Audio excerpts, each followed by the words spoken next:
8월 17일 수업 시작하겠습니다. 네, 어떻게 지내셨어요?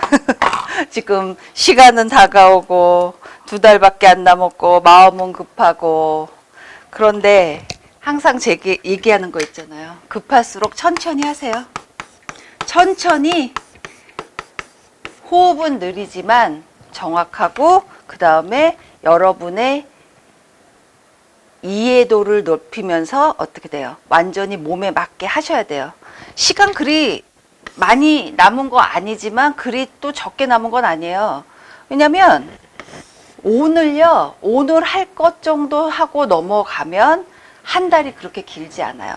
그래서 지금 뭐 학교에 뭐 용어집하고 기출문제 말씀하셨는데, 기출문제는 9월 초에는 나올 거고 용어집도 뭐 9월 달에 나오겠죠. 그런데 용어집 같은 경우는 단순 용어집이 아니에요. 면접 플러스 필기예요. 그런데 이 필기 시험용이 면접에서 나왔던 거, 그러니까 면접 자체가 필기에서 나왔던 것이 들어가기 때문에 도움이 많이 되시겠죠. 그런데 아무튼 간에 이 면접 위주로 가기 때문에 통과하시는 분들은 통과하시는 분대로 보시면 굉장히 이로울 것이고, 그 다음에 통과 안 하셔도요, 제 교재하고 그 다음에 이 면접 플러스 필기 같이 보시면 다음 공부하실 때 굉장히 유용하게 쓰이실 거예요. 그래서 제가 두 가지가 연동될 수 있게 지금 다 짜고 있고 들어갔어요. 그렇기 때문에 여러분이 지금 하셔야 될 거는, 저 책에 너무 문제에 뭐 면접 플러스 필기는 당연히 공부하셔야 될 것이고, 붙으시고 뭐 붙거나 안 붙거나 간에, 그리고 기출문제나 그 문제 같은 경우는 제가 항상 학생들한테 당부를 드리는 말씀 중에 하나가, 문제부터 보시면 안 돼요. 그러니까 이 지금 들어오신 분들도 뭐 수업에 지금 들어오신 분들도 있을 거 아니에요. 아무튼 간에 먼저 보지 마시고요. 일단은 이론, 그 다음에 필기, 이런 것들을 탄탄하게 공부를 하신 다음에 문제를 보셔야 돼. 지금 보면 나 시험 봐야 되는데 시험 막 충동이 일어요. 요거 공부하고 나면 아니야, 나 진짜 다 했어, 그러니까 나 빨리 저기 문제부터 풀어야 돼, 이런 분들이 있거든요. 그런 분들이 굉장히 문제를 해서 굉장히 미끄러지기가 쉬워요. 왜냐면 그런 지금 기초가 탄탄하지 않은 상태에서 막 문제를 풀잖아요. 그러면 지금 내 실력이 그거라고 생각해. 그래서 조금 문제가 잘 나오면요, 그러면 나 굉장히 잘 알아, 이 과목은 안 해도 돼, 이렇게 된단 말이에요. 굉장히 많이 봤어요, 그런 학생들. 그 시험 보기 전에 개론, 법규 너무 잘하는 거야. 그래서 나 이 정도면은 이건 안 보고 그냥 나 국사만 팔 거야, 나 이제 자원만 팔, 이렇게 되다가 막상 시험지를 보면 개론에서 많이 무너지는 경우들이 있거든요. 그렇기 때문에 절대로 문제만 보시면 안 돼요. 그렇기 때문에 제가 시험 기출문제나 이런 문제를 뒤로 뺀 이유가, 물론 공부한 다음에 문제를 풀어야 되는 것도 있긴 하지만 뒤쪽으로 빼는 이유가 그거예요. 자신의 실력을 본인이 그냥 혼자 측정하는 거예요. 혼자 평가한단 말이죠. 제가 보기에는 지금 탄탄하지 않은 상태에서 문제를 맞추기, 뭐 문제만 보기 시작하면 그냥 본인의 실력으로 착각할 수가 있어요. 그러니까 지금 하실 적에 제가 항상 체크하잖아요. 수업 들어가기 전에. 개론 어디까지 하셨어요? 법규 어디까지 하셨어요? 이제 자원도 오늘 다 끝날 건데 자원 어디까지 하셨어요? 국사는 어디까지 하셨어요? 그러면 딱 입에서 나와야 돼요. 나 어디까지 했어요? 저 어디까지 했어요가 딱 나온 다음에 문제 생각하셔야 돼요. 그렇기 때문에 문제에 너무 집착하지 마세요. 문제는 공부 다 한 다음에 얼마든지 하루 이틀만 다 풀 수 있어요. 그것에 집착하는 시간보다 그거에 연연해서 마음이 급하고 이럴 필요 없어요. 제가 천천히지만 굉장히 정확하고 그 다음에 아주 탄탄하게 기초를 쌓으라고 한 이유가 그거거든요. 그러니까 그게 지금 또 귀에 안 들어와, 제가 아무리 해도. 그런데 시험에서 미끄러지고 나면 이런 말, 미끄러지면 안 되지만 안 되기 위해서 제가 쓰는 말인데, 시험에서 좋은 결과가 안 나올 적에는 그때 교수님 그때 그 말씀 하셨을 적에 할 걸, 이렇게 생각한단 말이에요. 그렇기 때문에 문제 푸는 것에 너무 집중하지 마세요. 지금은 탄탄하게 쌓아야 돼요. 그러니까 매번 제가 이렇게 잔소리 아닌 잔소리를 하는 이유가 그거란 말이에요. 저는 굉장히 많은 학생들이 어떻게 해서 통과하고 어떻게 해서 통과 못하는지를 알고 있잖아요. 그렇기 때문에 먼저 그 얘기를 해드리는 거예요. 그러니까 오늘 한 부분요. 자원 공부 다 오늘 보시고 그 다음에 웬만하면 다 끝내세요. 저하고 공부하시면서 제가 짚어드리는 거. 자원요, 제가 다 이거 산대놀이는 뭐예요? 이렇게 설명 안 해도 읽어보시면 알아요. 그런데 제가 여러분한테 도와드릴 수 있는 부분은 이것 부분이 문제 나올 확률이 높기 때문에 나왔었고, 높기 때문에 또다시 높기 때문에 정확하게 집중적으로 정신 차려서 하세요. 이렇게 말씀드리는 것 뿐이에요, 사실은. 그리고 국사 같은 경우는 밑그림을 드리는 것이고, 그러니까 공부하실 적에요, 자꾸 예전에 했던 습관으로 하시면 안 돼요. 이 수업만큼은 저를 그냥 쫓아오세요. 그렇게 하시면 지금 한 달이지만 그렇게 짧은 건 아니에요. 2주 동안도 다 하실 수도 있어요. 그러니까 보시면서 개론 나 어디까지 왔지? 법규 어디까지 했지? 자원 어떻게 됐지? 이거 생각하시면서 하세요. 그런 다음에 9월달 뭐 초에 뭐 중순에 이렇게 문제 풀으셔도요, 충분히 하실 수 있어요. 왜냐하면 문제를 풀 적에요, 제가 자꾸 시험 문제, 기출 문제나 이런 것에 모의고사는 당연히 제가 또 드릴 거예요. 드릴 거니까 걱정 마시고, 기출 문제 같은 경우는요, 언제든지 말만 바꾸면 이게 A가 B가 될 수도 있고 1번이 3번 될 수 이래요, 답이. 그런데 그것으로 단지 내 실력을 지금 평가하는 게 굉장히 위험하다는 거예요. 그렇기 때문에 지금 볼 적에요, 문제는요, 내용을 탄탄하게 알면 응용은 얼마든지 가능해요. 그렇기 때문에 제가 항상 학생들한테 주의해서 문제에서 본인을 너무 평가하지 마시라 하는 이유가 그거예요. 그러니까 문제는 문제대로 두시고요. 지금 당장 오늘 국사 끝난 부분, 그리고 자원 어디까지 해서 다 오늘 끝낼 거니까 하는 부분, 그 다음에 국사는 배운 데까지 복습하고 그 다음에 예습하시면서 제 수업 들으시면서 예습했던 걸 다시 확인하시는 거예요. 굉장히 중요한 얘기 또 했어요. 그러니까 10분에 걸쳐서 또 했어. 이거 굉장히 아까워요. 저도 아까운데 자꾸 리마인드 시켜드리는 이유가 그거예요. 왜냐하면 처음에 잘못 전략을 세우면 너무 방향이 잘못되면요, 이게 돌이킬 수가 없어요. 그렇기 때문에 제가 잡아드리는 거예요. 저번 시간에 자원 611페이지까지 했어요. 무형문화재부터 하는 거예요. 무형은 뭐예요? 형태가 없어. 그런데 연극이 무슨 형태? 연극의 형태 있는데요. 형태 있어요. 그것은 연극이라는 행위를 하는 사람들이 보이는 것뿐이에요. 연극 자체를 볼 적에는 눈에 보이지 않는단 말이에요. 그렇기 때문에 무형문화재에 들어가요. 612페이지 연극, 음악, 무용, 놀이, 의식, 공예기술 등 무형의 문화적 소산으로서 역사적, 예술적, 학술적 가치가 큰 것이에요. 그러니까 아무튼 간에 뭐 무형문화재, 뭐 중요 무형문화재, 뭐 유형문화재 다 있잖아요. 그런 것들이 지정이 되려면 일단 가치가 있어야 돼. 유네스코도 마찬가지예요. 그런데 유네스코 같은 경우는 인류의 보편적 가치가 있어야 되는 거예요. 그렇죠? 그래서 모든 사람들이 봤을 적에도 수긍이 갈 수 있는 그런 자원을, 유적지를, 유물을 지정을 하는 것이죠. 예전에 몇 년 전에까지는요, 이렇게 유네스코 문화유산에 대해서 각 나라들이, 각 국가들이 이렇게 열을 올리지 않았었어요. 그럼 되는 거, 뭐, 되면 좋은 거고. 그런데 요즘은요, 그것이 하나의 브랜드가 돼버렸어. 그래서 어디 유네스코 문화유산 됐어 하면 사람들이 귀가 번쩍 뜨는 거야. 굉장히 각국이 경쟁하는 거예요. 우리나라 안에서 경쟁하는 것이 아니고 나라마다 같이 경쟁하는 거예요. 그것이 유네스코 문화유산이에요. 그렇기 때문에 그것에 등재되기 위해서 지금 각 지자체, 아니면 뭐 미국 같은 무슨 각 주에서, 아니면 무슨 일본 같은 뭐 현, 아니면 뭐 프랑스 다 그런 이유가 됐단 말이에요.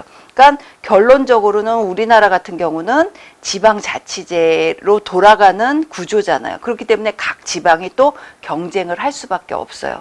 그러면 경쟁을 하려면 세계적으로 인정받은 곳, 아니면 우리나라에서 인정받은 곳이 아무래도 더 경쟁력이 있단 말이에요. 그렇기 때문에 더 많이 지금 등재되기 위해서, 아니면 지정되기 위해서 정말 노력들을 하는 것이죠. 연극 보세요. 연극 나오고 탈춤 나와요. 그리고 무용으로 넘어가는데 여기 있는 것들은 다 외우셔야 돼요. 왜냐하면 연극 같은 경우는 꼭두각시 노름 나오죠. 남사당 노름 나와요. 남사당 이런 말 드라마나 뭐 영화에서도 많이 보셨어요. 남사당 패. 남사당이 무엇인가? 남자 들어가잖아요. 여성은 없었어요. 여성은 없었다가 최근에 어때요? 예전에 이제 경기도 안성 쪽에서 바우덕이라는 분, 그분이 여성인데 굉장히 줄을 잘 타셨단 말이에요. 그런 분들 정말 그 당시에는 상상도 못할 여성이 한 일을 하신 거죠. 그렇기 때문에 남사당 같은 경우는 사실 금여의 집이에요. 금여인데 일단 어때요? 설명은 좀 뺄게요. 왜냐하면 뒤쪽에도 나오고 이 놀이 자체가 남사당 놀이 자체가 인류 무형 문화유산으로 지정이 돼 있어요. 그렇기 때문에 그 뒤쪽도 절대로 제가 일일이 이거 다 설명 안 한다고 하더라도 뒤쪽 다 외워야 되는 거 아실 거예요. 연극 같은 경우는 꼭두각시 노름이 이런 거야. 근데 꼭두각시 노름 중에서 죄송해요. 문제에 가장 잘 나오는 게요. 꼭두각시 노름이 이름이 또 있어. 박첨지 놀이, 홍둥지 놀이 이런 노름이라고 해서 그 안에 꼭두각시 안에 에피소드들이 들어간단 말이에요. 거기서 주가 되는 사람이 박첨지야. 주가 되는 사람이 또 있어. 그렇게 해서 꼭두각시 노름은 이렇게 진행이 되는 거예요. 그러니까 인형극이죠.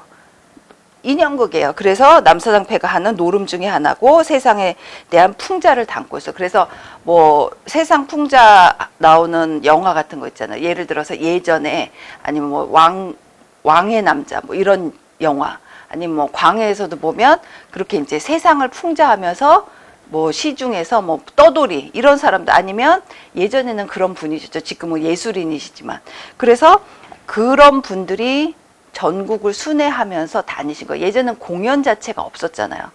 그냥 지금처럼 뭐 티켓 끊으면 가는 공연이 아니고 예전에는 이런 사람들이 찾아와야 되는 거예요. 그래서 중요무형문화재 제3호고 남사당 놀이 중 하나가 꼭두각시 노름이다. 남사당 놀이는 뒤쪽에 다시 설명할게요.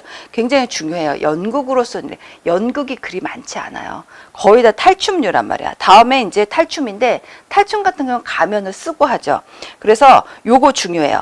탈춤 바로 밑에 보시면 설명에 중부지방은 산대놀이, 황해도 지방은 탈춤, 그리고 경남은 오광대놀이, 경북은 별신군놀이 등이 대표적인 가면곡이다. 충분히 이런 문제 나와요. 근데 제가 이것을 정확하게 외우세요. 이게 중요해요. 하기 전에는 그냥 하다가 넘어가실 분이 많단 말이에요. 이게 충분히 이런 문제 나와요. 그러면 제가 항상 얘기했죠. 특히 자원은 여기 있는 걸 좀 아는 것 같아. 공부하는 학생들이. 그래서 나는 이거는 눈에 이거 그냥 넘어가. 그런 다음에 나는 또 다른 걸 막 외울 거야. 이렇게 하시지 말고요. 지금 나온 거를 정확하게 외우세요. 그렇게 하면 여기에서 정말 막말로 얻어 걸릴 수 있어요. 내가 정확히 몰라도 완전하게 정복은 하지 못했더라도 80% 90% 정도만 외워도요. 충분히 맞힐 문제. 이렇게 유형이 나와요. 예를 들어서 충분히 나올 수 있죠. 다음은 각 지방의 탈춤놀이로서 용어가 옳지 않은 것은 이렇게 나올 수 있어요. 그래갖고 어떻게 돼? 황해도는 오광대놀이, 중부지방은 뭐 별신군놀이 이렇게 매칭을 잘못 시켜놓고 하나만 맞는 것을 넣어서 옳은 것으로 할 수도 있는 것이죠. 그러니까 여기서 충분히 문제 나올 수 있고 그 다음에 강릉 관노가면극, 하회 별신군놀이, 그 다음에 오광대 나와요. 야류 다 충분히 문제 나왔어요. 산대놀이 마찬가지예요. 제가 중요한 부분 찝어 드릴게요. 강릉 관노가면극, 관노가 뭐예요? 관아에 속한 노비들이잖아요. 이분들은 관청에 노비가 연계하며 관노 탈놀이라고 해. 그런데 이 탈놀이는요 대사가 없어요. 무언극이에요. 이것이 중요해요. 그쵸? 그리고 하회 별신군 놀이는 뭐예요? 초하루 정월 초하루에서 보름날까지 안동 하회동에 별신군 안동에 한번 제가 고려 때부터 안동의 역사를 얘기한 적이 있어요. 그때 뭐라고 말씀하셨는데 뭐 기억나시죠? 안동 얘기가 어떤 왕이 피난 가면서 부각이 되면서 그전에도 물론 뭐 유명한 학자들이 있었지만 고려 때 완전히 안동이 지금으로 말하면 핫한 곳이 된 거야.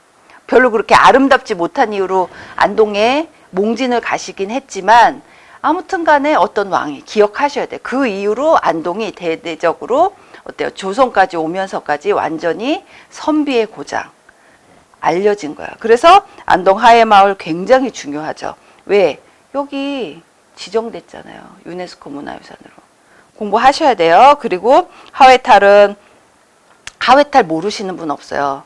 우리나라에서 태어나고 공부하시는 분 가끔 저기 동포분들이 모르실 수도 있어요. 하회탈 기억하실 거예요. 그래서 국보 제 121호고 그 다음에 뭐 선비 초랭이 다 뭐야 9개가 전해지는데 그 중에 뭐예요? 9개가 전해지고 그 중에 주지탈 2개가 전해진다. 하회탈은요 굉장히 상징적 의미를 갖고 있죠. 탈하면은 하회탈이 생각나요. 그 정도예요. 오강대 나와요. 오강대는 5강대 또는 5마당으로 이루어진 가면극으로 경남지방 아까 얘기했어요. 그래서 통영, 고성, 가산, 진주 이런 곳들 어느 지방에 있는 오강대가 유명한가 이런 것들 체크하면서 공부하시는 게 좋죠. 공부는요. 기억에 남게 하려면 체크하면서 해야 돼요. 그리고 쓰셔야 된다는 거 제가 말씀드렸죠. 눈으로 하면요 자기 게 안 돼요. 쓰시면서 아 통영의 오강대 쓰세요. 쓰시면서 아 이러이러해. 자원은요 굉장히 헷갈리거든요. 더 헷갈려. 차라리 법규가 나. 법규도 물론 헷갈리지만 법규 같은 경우는요 이렇게 바꿀 소지가 그리 많지는 않아요. 왜냐면 법을 바꿔서 문제를 내긴 어렵잖아. 그런데 이런 자원은요 충분히 막말로 치사하게 나올 수도 있어. 그쵸? 시험관들이 제 출제하신 분들이 아주 치사하게 저도 모의고사 낼 때 비열하게 내잖아요. 완전 아주 저기 비열하고 아주 치사하게 세상에 이거를 어떻게 이렇게 바꿔나 요게 뭐라고 이게 중요한 건데 충분히 그렇게 문제 나와요. 살짝만 그리고 무슨 이럴 수도 있죠. 오광대를 오괭대라고 쓰는 거야. 그럴 수도 있는 것이죠. 왜냐하면 이분이 진짜 주의 깊게 공부를 했나 볼 수도 있는 거예요. 그리고 야류 나와요. 수영과 동네 가면극이 중요 무형문화재다. 항상 제가 문제 공부하는 법 알려드렸죠. 지금 연극이 나왔어. 하나의 예를 들어서 연극 나오고 탈춤 나왔어요. 그리고 산대놀이 나오는데 지금 뭐가 중요해요? 각각 오광대 중요해요. 그런데 오광대도 중요하기 전에 뭐가 중요해? 오광대는 뭐에 속하느냐가 중요한 거야. 탈춤 라인에 오광대가 들어가는 거야. 탈춤 라인에 야류가 들어가는 거란 말이에요. 그렇잖아요. 그렇기 때문에 굉장히 처음부터 봐야 되는 거예요. 자원에서 자꾸 틀리는 분들은요. 항상 요것만 봐. 문제 요것만. 근데 뭐에 요거라는 걸 정확히 알아야 되는 거예요. 그 하위 범주를. 법규 다 사실 그 문제 아니에요. 관광숙박업에 속하는 업은 거기부터 시작해요. 무등금 호텔업만 나오지는 않아요. 법규 문제에서. 법규 문제에서요. 제일 큰 상위 범주에서 밑으로 하위 범주 이렇게 나오잖아요. 이런 상위 범주에 이 업의 종류를 옳지 않은 것. 이 문제가 법규에서는 거의 6, 7문제가 나와버려요. 그렇기 때문에 맨 위 어미가 누구인지를 알면 밑에 거는 충분히 외울 수 있단 말이에요. 이 하나의 각각도 중요해. 그런데 이 하나가 이 어디에 속하느냐를 먼저 공부한 다음에 외우셔야 돼요. 자원에서 자꾸 틀리는 분들은요. 이 기본을 자꾸 망각해서 해요. 그렇기 때문에 굉장히 여기부터 시작하셔야 돼요. 산대놀이에는 이건 거죠. 나는 송파 산대놀이는 알아. 근데 이 산대놀이에 이게 산대놀이가 뭐였는지는 또 모르는 거야. 이러면 공부가 안 된 거예요. 다음 페이지 보세요. 산대놀이는 쭉쭉쭉 읽어가면서 양주 별산대놀이는 서울의 본산대놀이가 옮겨왔기 때문에 별산대예요. 그러면 별자가 들어가잖아. 그러면 별도로 떨어져 나온 거야. 그렇기 때문에 송파 산대놀이 있고 만약에 양주에서 산대놀이가 시작됐으면요. 송파 별산대놀이가 됐을 거예요. 그쵸? 송파? 그 송파 맞아요. 그래서 작년인가 재작년인가 그 보부상들이 주인공이 되는 드라마가 나왔던 적이 있어요. 그거 갑자기 그 제목을 제가 잊어버렸는데 그 보부상이 뭔지 아시죠? 등짐, 보따리짐 짓고 그 다음에 물품을 파는 분들이에요. 그런 집단인데 송파가 그런 굉장히 송파 나루가 굉장히 중요해요. 우리 나루, 진, 영 이런 거 배웠었잖아요. 그러면 뭐예요? 서울특별시 송파 지역에서 전승되던 탈놀인데 지금으로 따지면요. 이 시장에서 축제하는 거예요. 왜냐면 지금 무슨 신촌에서도 물축제 놀이 하고 그러잖아요. 거기에 있는 상권을 갖고 있는 각각의 점포들이 어때요? 축제를 진행하는 것처럼, 여는 것처럼 송파도 마찬가지예요. 가장 큰 향시 15개 중에 하나인 송파장이 서던 곳이에요. 그 드라마를 보면 송파장에서 뭘 하냐면 소두길러. 거기서 거래도 이루어지고 많이 이루어졌단 말이에요.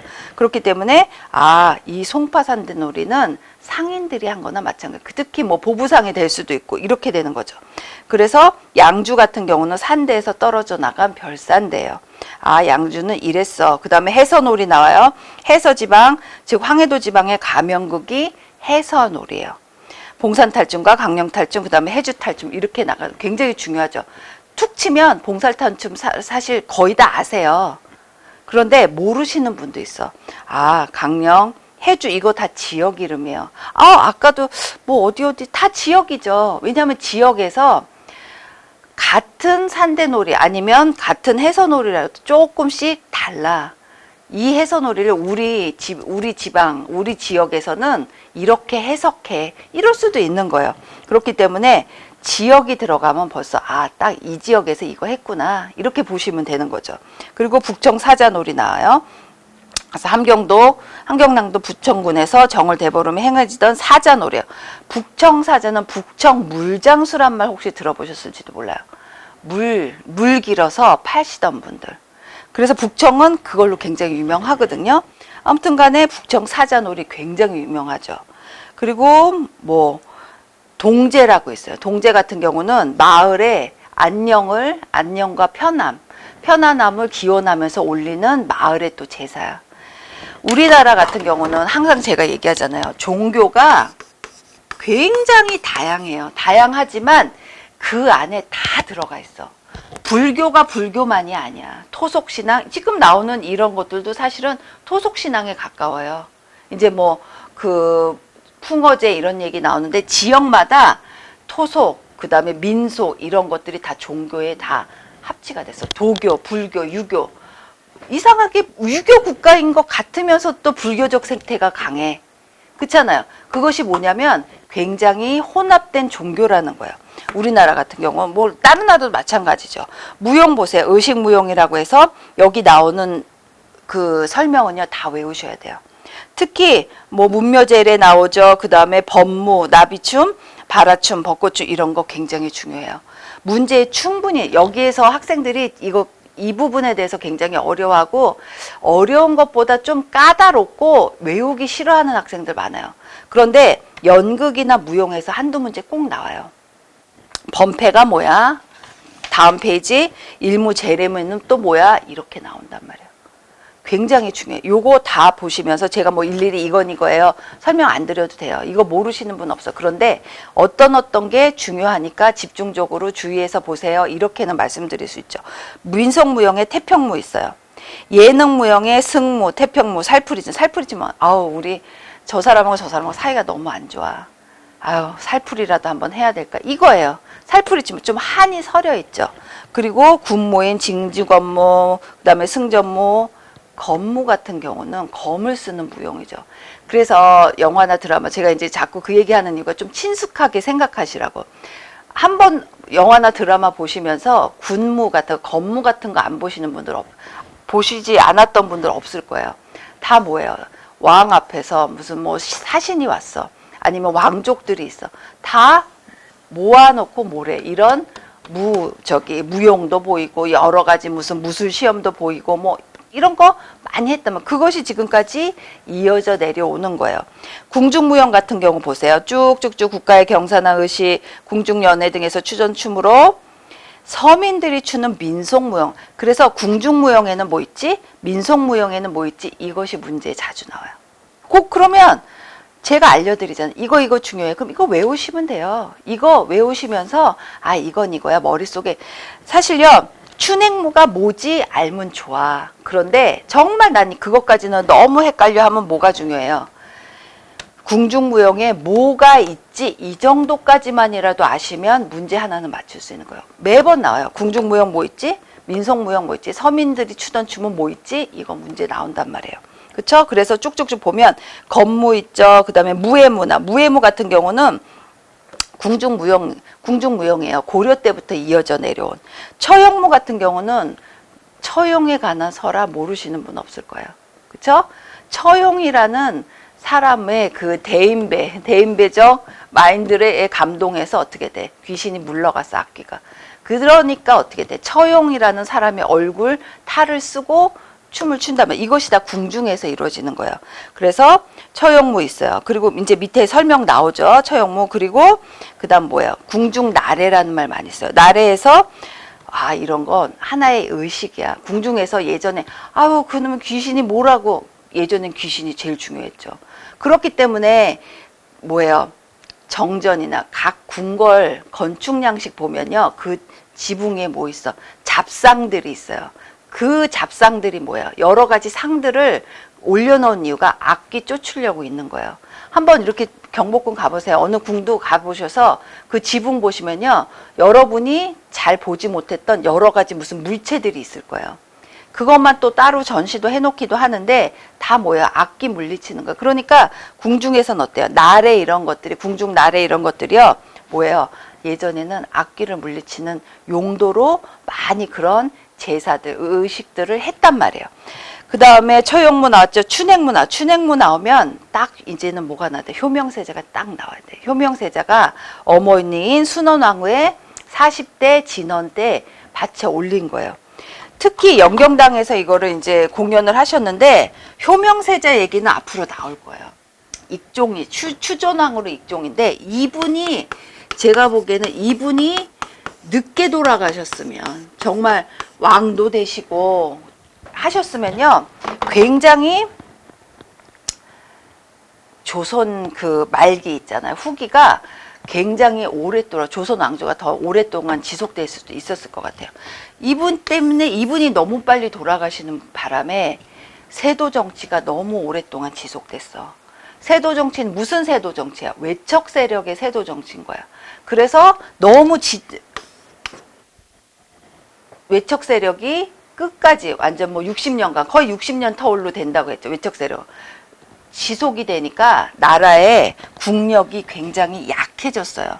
내실이 굉장히 없어졌어. 그러면서 여러 가지 문제점들이 생기고 뭐 정권 싸움 그다음에 그러다가 구한말 또 뭐 일제 뭐 늑약까지 이루어지는 이런 상태가 됐단 말이에요. 그러니까 그 시작은 정조대왕이 너무 빨리 돌아가셨어. 그의 아들들도 너무 빨리 돌아가시고 그 다음에 누구예요? 손자도 너무 빨리 돌아갔어. 그렇기 때문에 이게 사실 비극이요. 하루아침에 비극이 확 일어나지는 않아요. 그런 징조들이 있던 거야. 그런 어떤 계속적인 아주 데미지가 타격이 있기 때문에 이렇게 데미지가 주어지면서 어떻게 생기면서 문제가 돼요. 그건 이제 국사 때 다시 설명할 거예요. 아무튼 간에 춘행무는 꾀꼬리, 그래서 노란 옷을 입고 춰요. 꾀꼬리처럼. 굉장히 아름다워요. 한번 보시면 춤추는 거 춘행무 한번 보시면 굉장히 멋있을 거예요. 근데 지금 보실 필요 없어요. 시간 아껴야 되잖아. 그러니까 나중에 통과하신 다음에 보셔도 상관없어요. 춘행무가 무엇이다 이렇게까지는 나오진 않아요. 물론 나올 수도 있지만 춘행무는 꾀꼬리를 형상화해서 한 춤이야. 효명세자하고 관련이 있어. 어머니는 순원왕후. 그런데 효명세자는요. 왕권을 강화하고 싶었고 어머니인 순원왕후는 안동김 씨야. 아무리 내 어머니지만 어머니는 뒷세력이 있는 분이란 말이에요. 안동김 씨 세력들. 그러니까 효명세자도 굉장히 거기에서 벗어나려고 노력을 하시다가 너무 빨리 돌아가셨어요. 아무튼 간에 여기 궁중무용은 이래요. 기타에 보면요. 산조 나오죠. 우리나라 3대 아리랑. 이것들 제가 뭐뭐뭐라고 굳이 말 안 해도 돼요. 그런데 외우셔야 돼요. 여기 나온 판소리 오마당 뭐 나왔죠. 그 다음에 이건요. 완전히 기본이에요. 그래서 설마 이게 나올까? 나올 수 있어요. 지금 기본으로 돌아가기 때문에. 한 번 다 문제가 돌았어. 그렇기 때문에 예전 게 다시 예전 걸 조금 더 세련되게 해서 문제를 낼 가능성도 높은 것이죠. 판소리 5마당, 그 다음에 사물놀이 무엇으로 구성됐는지. 사물놀이요. 정말 그냥 소규모의 학교, 초등학교에서도요, 사물놀이는 무조건 운동회 할 때 시작해요. 사물놀이는 처음을 알리는 것이란 말이에요. 그렇기 때문에 지금 사물놀이 안 하는 데는 없어요. 이것이 단순히 뭐 예전에 선조들이 하는 게 아니야. 완전히 현대 사람들의 실생활에도 관련이 있어요. 다음 페이지 한국무용의 종류, 궁중무용, 민속무용으로 나눴어요. 굉장히 중요하기 때문에 제가 또 넣어놓은 거예요. 그래서 궁중무용은 이런 것이고, 그 다음에 민속무용은 살풀 있고, 한량무 같은 경우는 뭐예요? 관아 행사 때 하던 무용이에요. 그래서 풍자극이죠. 춤극이에요. 그리고 남무 같은 경우는 예전에 기생들이 주던 뭐 사교춤 뭐 요 정도라고 아시면 되고, 진주 건무 나왔죠. 그 다음에 강강술래 나요. 강강술래 제가 굳이 설명 안 해도 돼요. 아시는데 정확히 아셔야 돼요. 지금 뒤쪽에 이 강강술래도 인류무형문화유산으로 등재됐어요. 굉장히 중요해요. 그리고 그 다음에 승무 나왔죠. 여기 나온 것들은요, 적어도 그냥 설검성공 넘어가지 마시고 정확히 외우세요. 음악 같은 경우는 정악이 나오죠. 정악이 나오고, 그 다음에 정악은 궁정이나 관아. 그럼 민속악은 뭐야? 민중 속에서 계속 전승되었던 음악인 거예요. 민간에서 전해내려온 음악으로서 뭐예요? 합주곡 있죠, 독주곡 있죠, 판소리, 범패, 민요, 잡가. 요거 굉장히 중요해요. 충분히 문제 나올 수 있어요. 정확히 외우시면서 하시면 돼요. 산조 같은 경우는 기악 독주곡이에요. 문제 나온 적이 있었어요. 그렇죠?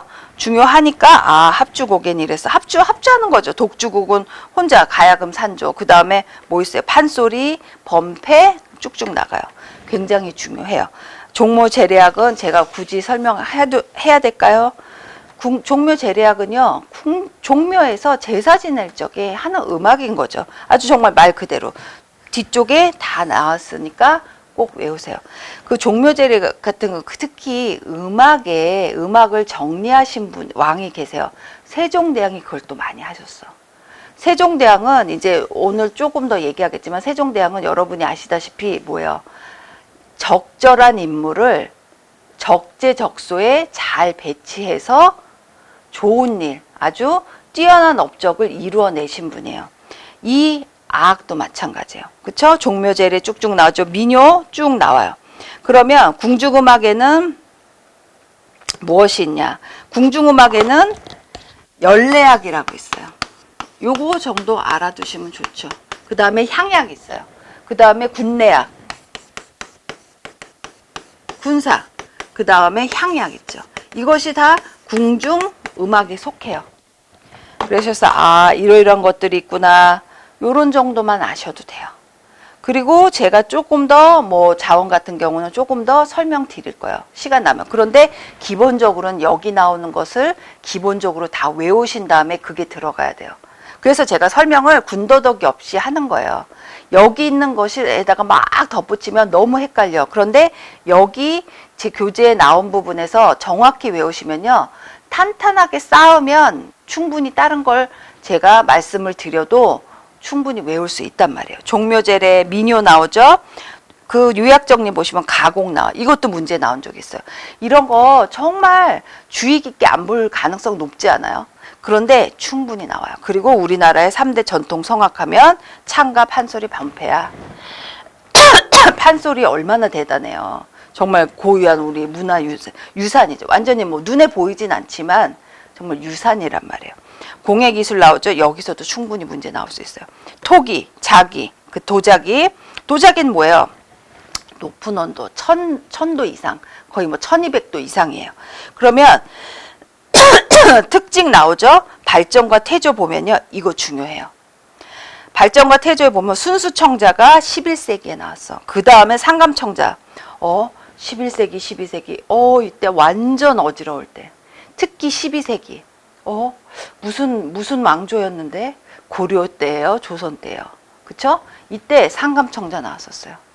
12세기 나왔, 1100년대, 완전, 그쵸? 기억하셔야 돼요. 그리고 원간섭기 이후 태조됐어. 몽골과 왜구의 침략으로. 그 다음에 분청사기가 나와요. 분청사기는 고려 말에서 고려 말에 원에서 도입됐어요. 그리고 난 다음에 분청사기 다음에 뭐예요? 분청사기 다음에는 이거 문제 자주 나와요. 이 청자, 도자기의 발전 역사. 그러면 분청사기 다음에는 이제 아주 담백한 백자가 나오는 거죠. 그렇죠? 조선 때. 그래서 순백자에서 상감청자로 가고 상감청자, 청화백자, 무슨 철화백자 이렇게 나와요. 이것이 15세기 때만.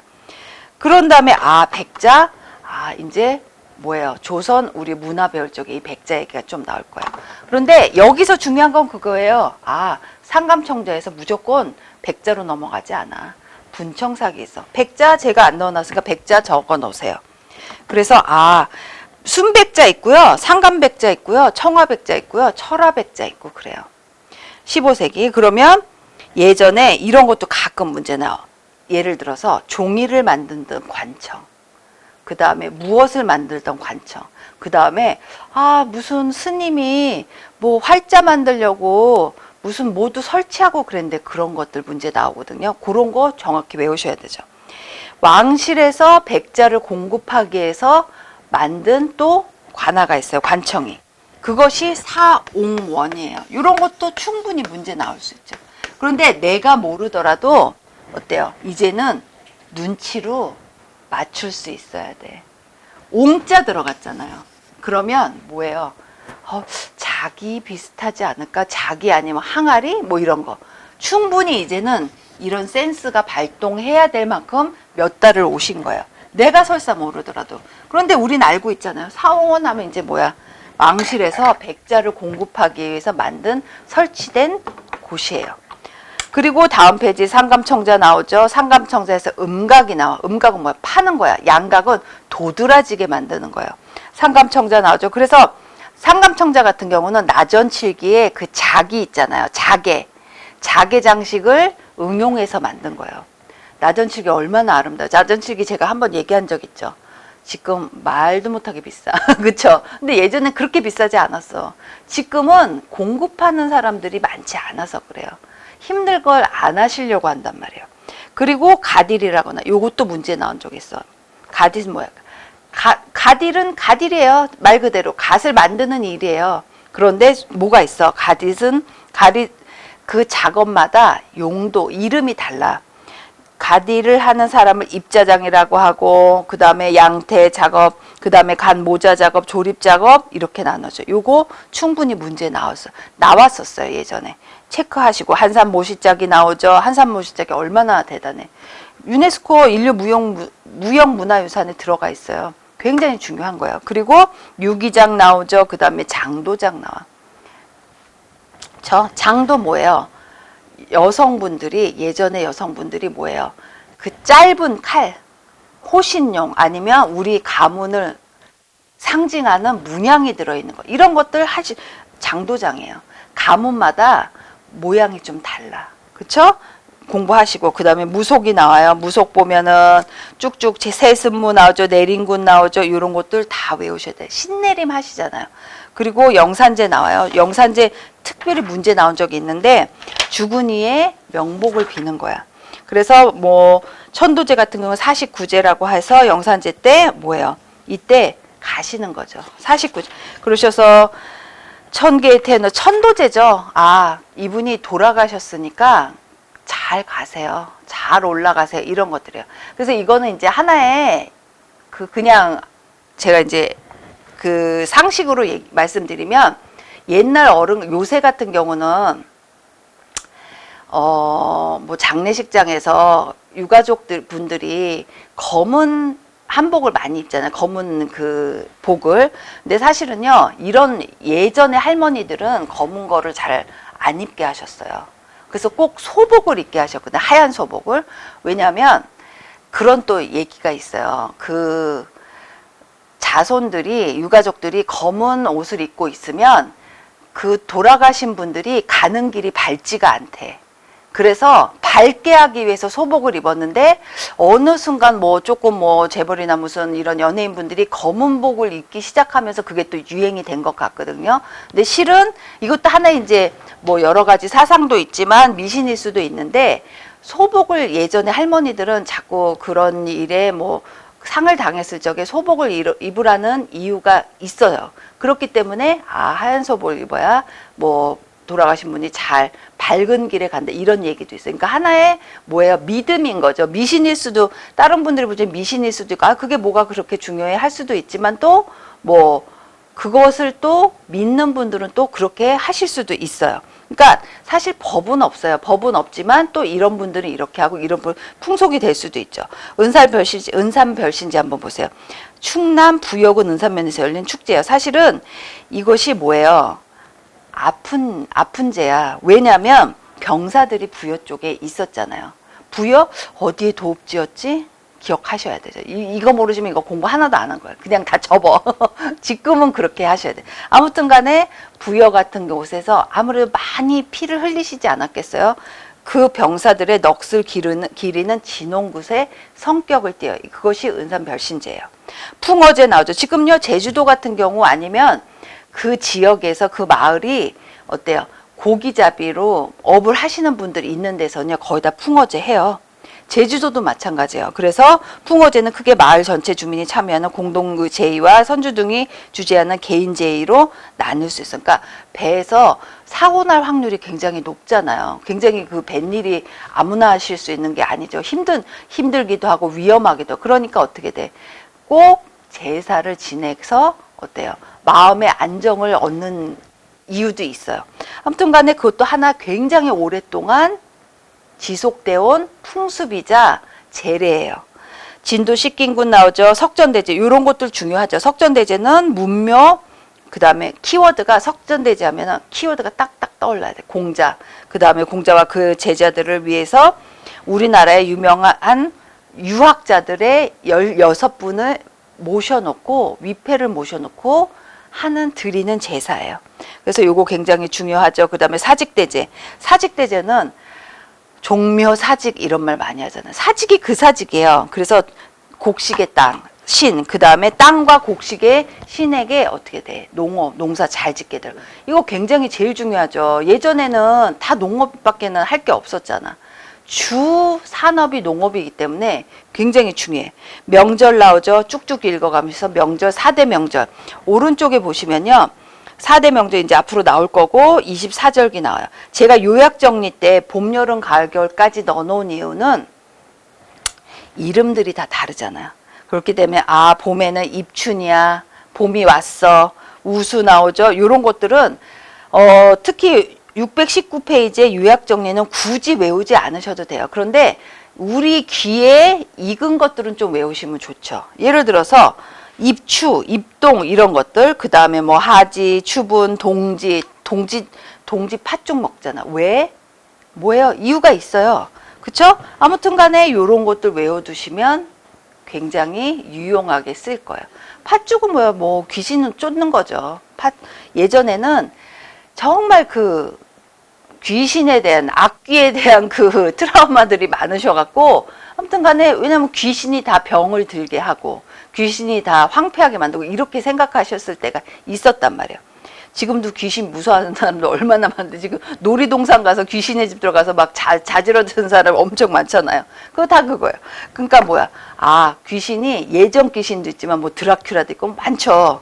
그리고 3월, 보통요 3월은 3, 6, 9, 7 이렇게 들어가요. 3, 6, 7, 9. 왜냐면 이때 가장 많이 추수를 시작하기 전에